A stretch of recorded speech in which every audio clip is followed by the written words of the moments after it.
Hey all, welcome to Parker's Reefs. In today's episode we're going to check out these AquaOne ReefSys, the latest pre-built reef tank on the market.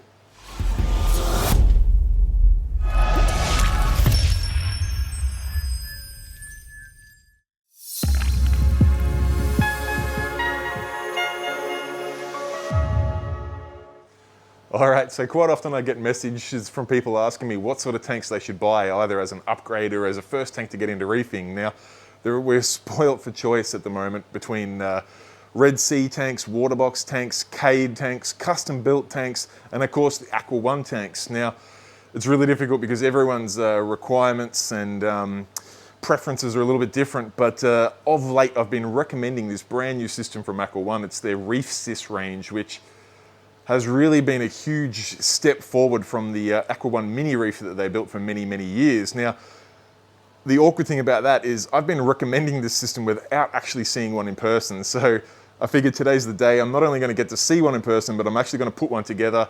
We'll put it through its paces and have a look at it and check out the quality. And I thought I might as well grab the camera and take you guys along for the ride. So let's get cracking and setting this tank up.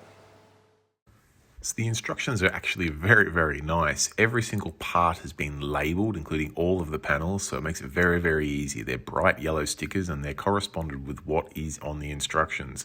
Another thing I'd like to point out is that the screws that you put in there on step one, they don't just screw into wood like you normally find with IKEA products. They actually screw into a threaded plastic insert. So it's very, very nice. It doesn't feel like you're tearing the wood apart. It screws in easily and it makes it very easy to move on to the next step.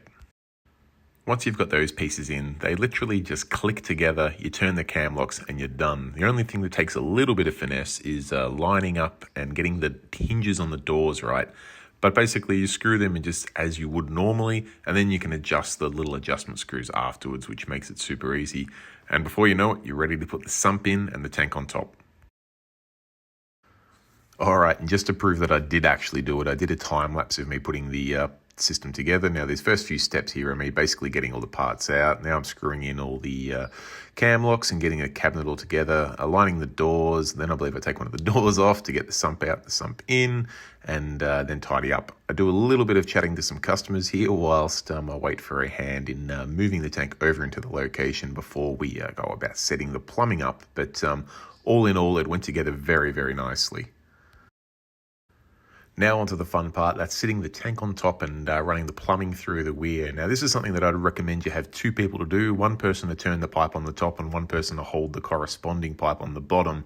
I did also have an opportunity to show the layout through to a couple of customers that came into the store, which was pretty cool. But all in all, the system went together very, very easily. I didn't actually take note of the time it took, but probably about 3.5 hours in between serving a few customers. Not too hard of a task at all, particularly if you've been doing a few IKEA builds like I have over this COVID-19 lockdown. All right, it's out of the box and it's together. So let's have a close look at this system. Now, we'll start with the overflow and the drains. We can see that it's got a twin drain pipe style setup with a short and a high. The return pipe does have a siphon break on it, which is always a good idea. If it was personally my design, I'd probably raise these drain pipes up a bit higher and cut that siphon break off a little bit shorter, just because I feel like that's a long drop down into the weir and it could be a little noisy. You can see the return lines here. We've got a twin duckbill outlet, a little bit ugly coming out front and center, but it will give you the ability to move the water around where you like. You can see the quality of the glass and the silicone there is very, very good, particularly for an AquaOne system. We're talking a fairly cheap setup here.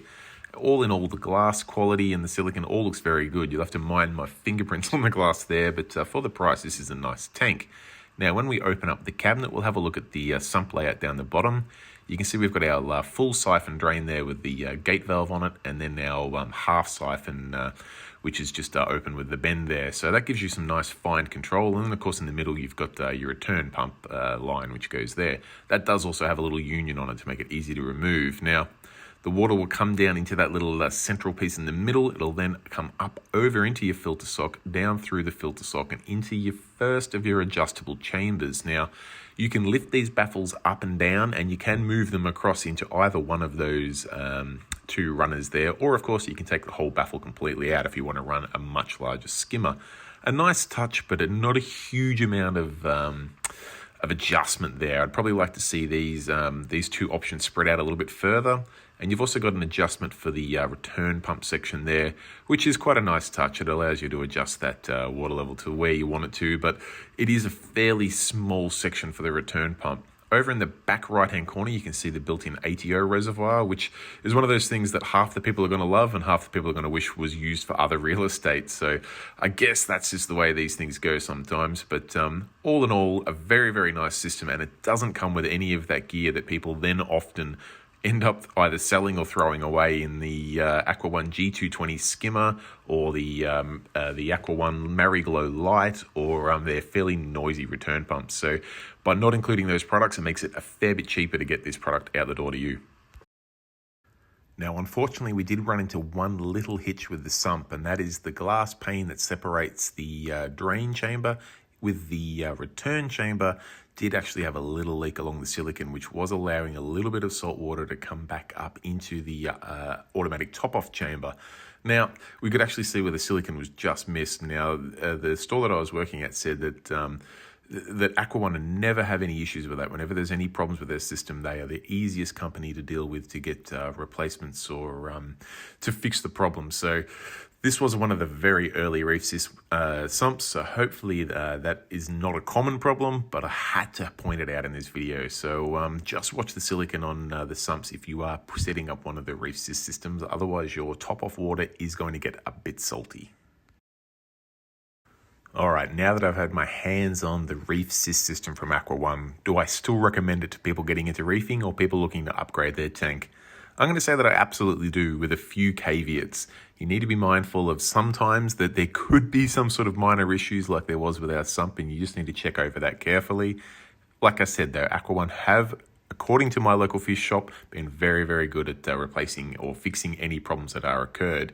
Now, one of the main reasons why I recommend this system is that it is upgrade ready. You can buy whatever light you want, whatever skimmer you want, whatever return pump you want. It's going to work with it. Now, the pricing is the main reason. We're talking 180 litre system for 1,150 Australian dollars, the 255 litre system for 1,450 Australian dollars, and the 326 litre system for 1,750 Australian dollars. Now, of course, you do need to bear in mind that you are going to need to purchase a return pump, a skimmer, a light, a wave maker, lots of other things. So that's not the total cost of your reef, but for a quality tank like it is, the stand and tank are very nice quality with the adjustable baffles and things in the sump. It's a very nice little system for someone looking to get into reefing, or if they've already got a nano looking to upgrade to a 2, 3 or 4 foot system. So I'm going to keep recommending this for particular circumstances. Otherwise, if someone's looking for something just that little bit better but willing to pay a bit more for it, I highly recommend you guys check out all of the systems from Waterbox, Cade and Red Sea. If you're on a bit of a budget, feel free to check out these AquaOne systems. Now, that's about all I've got time for today, guys. I hope you enjoyed the system. I should point out that I was not commissioned or asked or anything from AquaOne to do this review. This was just because I was curious. I've been recommending this system and have not had my hands on it yet. So take it with a grain of salt. You can consider it a completely unbiased review. Till next time, guys, if you haven't yet, please consider subscribing, like the video, ask any questions in the comment section down below.